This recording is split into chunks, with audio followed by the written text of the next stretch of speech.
భగవద్గీత 4వ అధ్యాయము 7వ శ్లోకము పార్ట్ 1. యదా యదా హి ధర్మస్య గ్లానిర్భవతి భారత అభ్యుత్థానమధర్మస్య తదాత్మానం స్పృజామ్యహం.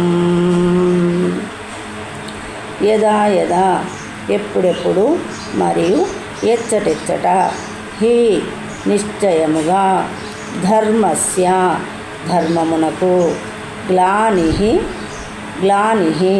హాని భవతి కలుగును భారత ఓ భరతవంశీయుడా. అభ్యుత్థానం వృద్ధి నొందును అధర్మస్య అధర్మమునకు తదా ఆ సమయమున ఆత్మానం స్వయముగా సృజామి అవతరింతును అహం నేను. ఓ భరతవంశీయుడా ఎప్పుడెప్పుడు మరియు ఎచ్చటెచ్చట ధర్మాచరణమునకు హాని కలుగుతుండునో మరియు అధర్మము వృద్ధి నొందునో ఆ సమయమున నేను స్వయముగా అవతరింతును. భాష్యము.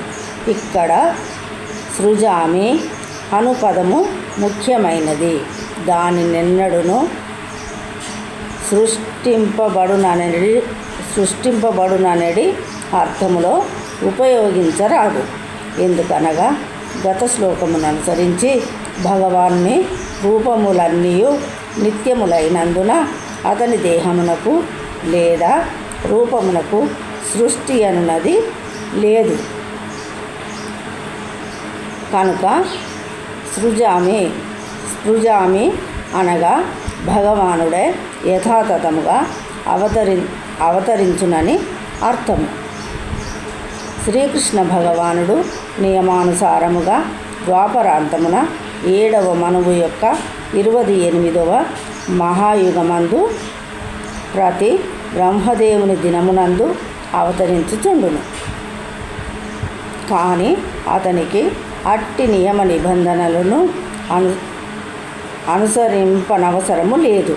ఎందుకనగా అతడు తన ఇచ్ఛానుసారము ఎన్నో రకములుగా ప్రకటించుకొనుటకు సర్వస్వతంత్రుడై యుండును. కనుక అధర్మము ప్రబలి నిజమైన ధర్మమునకు హాని కలిగినప్పుడు అతడు తన సంకల్పానుసారమే అవతరించుచుండును. ధర్మసూత్రములు వేదములందు వివరింపబడినవి. అట్టి వేద నియమాచరణకు భంగము కలిగినచో మానవుడు అధర్మపరుడవును. వేదములలోని ఆ నియమములు భగవత్ శాసనములనియు శ్రీమద్భాగవతము తెలుపుచున్నది.